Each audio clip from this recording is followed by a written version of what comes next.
All right. So you've got my name there already for quite some time, so I can just move on. Happy to be here.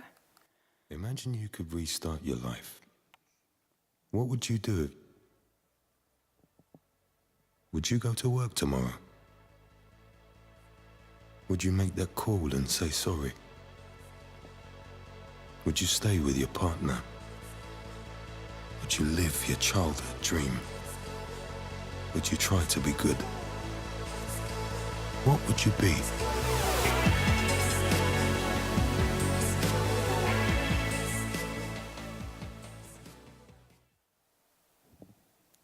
It's kind of cool, huh? I mean, you decide you don't want to be who you are anymore, and you don't want to do what you do anymore, and you just simply restart your life. I don't know, has any one of you done that already? Privately or with a company, completely restarted, start from scratch, do something differently? You have, so you know how that feels. I think what you probably all know is that feeling of, I would if I only could, and there are tons and thousands of maybes, and then you end up not doing it. We actually did. So we decided to go from Saul to Paul, from RWE to Innogy, just created it. All of a sudden become totally credible, trustworthy, good, and everything. I guess you don't buy that, do you? Better shouldn't. Let me take you back just a little while in time, not much, just into the year 2015. You just imagine RWE, that huge energy giant, and it was standing with its back to the wall, not only in financial aspects, but in many other aspects as well. If you look at what we've done so far, we were completely ignorant of people's needs, ignorant of global trends. At that time, RWE had just invested billions in a new conventional energy park. And then all of a sudden, the German Energiewende came. And as you can imagine, it did not only completely destroy our business model, it shook really our foundations. And much more importantly, it eventually and finally really altered our view of the world. So what we actually needed at that time, we needed a new future. We all of a sudden, we needed answers to the most pressing questions. What are we going to do? How are we going to survive? What is our next step going to be? Can we restart? Can we really start anew? Do we have that opportunity? Okay, 2016 came, and for all of you who do know the energy business in the German market a little bit, we decided, RWE decided to carve out 3 parts out of the RWE business. The renewables, grid and infrastructure, and the retail business, which made a nice yield story for investors and a nice story for the IPO to come in October 2016, which was, by the way, the most successful one in the decade within Germany. So that worked well. But for all the other stakeholders, for our employees, for our customers, for politics, for everybody outside, that wasn't only it. We had to achieve more. And we wanted to achieve more than just that, than just find a new solid financial basis. So we really had to go back to the drawing board. We had to start from scratch. And that is actually what we then did, start from scratch. Oops, that is too fast. There is, how do I do that now? Okay, so I go to, I'm sorry. The charts are in the wrong, okay, doesn't matter. So here we are. So we started from scratch. We wanted to achieve more. So achieve more, what does that actually mean? So going back again, just remember where we came from, being Europe's biggest CO2 emittent, having large open cast lignite mines, having coal-fired power plants, being in nuclear, etc. Just going into renewables, becoming a 100% renewables company, that would have already been a huge step forward. And a lot of people within inside the company and also outside thought so. But I don't know whether you'd agree with me, especially bearing in mind what we just heard this morning, that just by being 100% renewable, that is not far-reaching enough.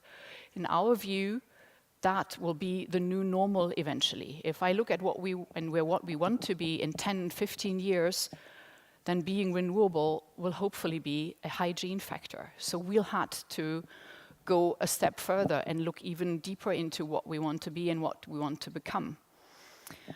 So we looked a little bit, do things differently. That's what we wanted to do. And we looked back into our history and looked into who our founder actually was. And that was Hugo Stinnes, who founded RWE in the early 1900s.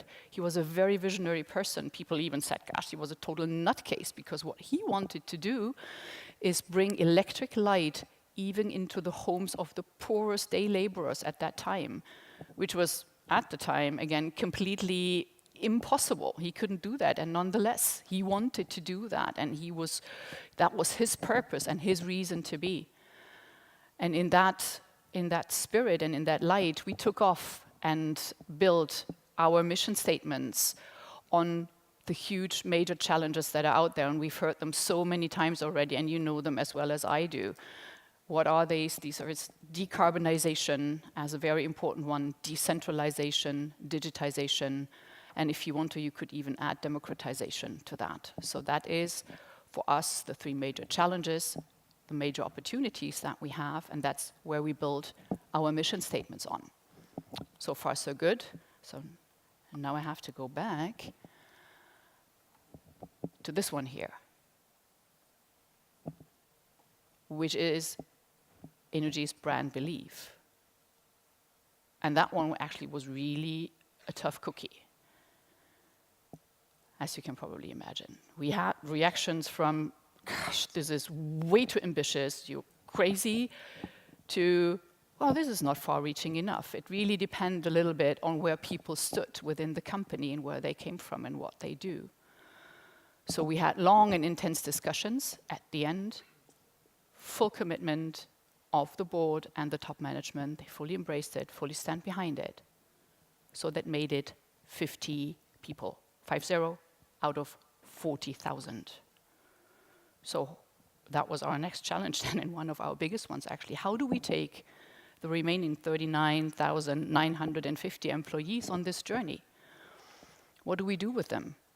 I mean, it was never a question of age or how long people were already within the company that decided really whether they wanted to go on that journey with us or not. Some of them really fully embraced the new brand, the new positioning, and others just simply didn't want to go with us. Maybe it would have been a smart idea to really have all of them, even all of us, apply for our jobs, as Eric had suggested that yesterday.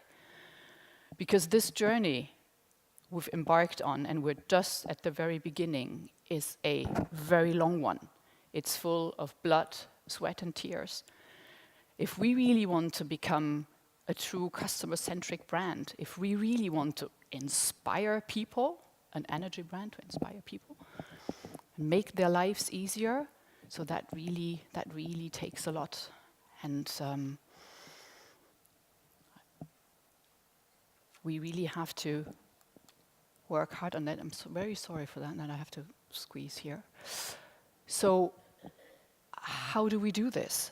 What do we do? What do we make differently from now on? Because of course it is not all new and shiny.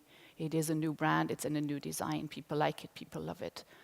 But what we've decided is that we take all the threats, the business threats they are, and turn them into business opportunities. And instead of really have others disrupt us, we'll get the startups into our company and disrupt ourselves. We have, like many other companies, many of you as well, founded already a couple of years ago, an innovation hub with offices in Berlin, in London, in Tel Aviv, in Los Angeles, and they are constantly working on new solutions, on new ways to digitize things. And of course, these are not the ones in the, sorry, gentlemen, in the gray suits and a bit older ones, but there are the young ones, the hungry ones, who are definitely all below 40, and we all feel pretty old compared to that. And although we're knowing that we're still at the very beginning, we know that there is business outside and out there for us, and that there's loads and loads of challenges, and that we are really eager and determined to embark on that journey and try to work on, to me, still the biggest innovation that we've achieved so far, which is the foundation of the new company of Innogy.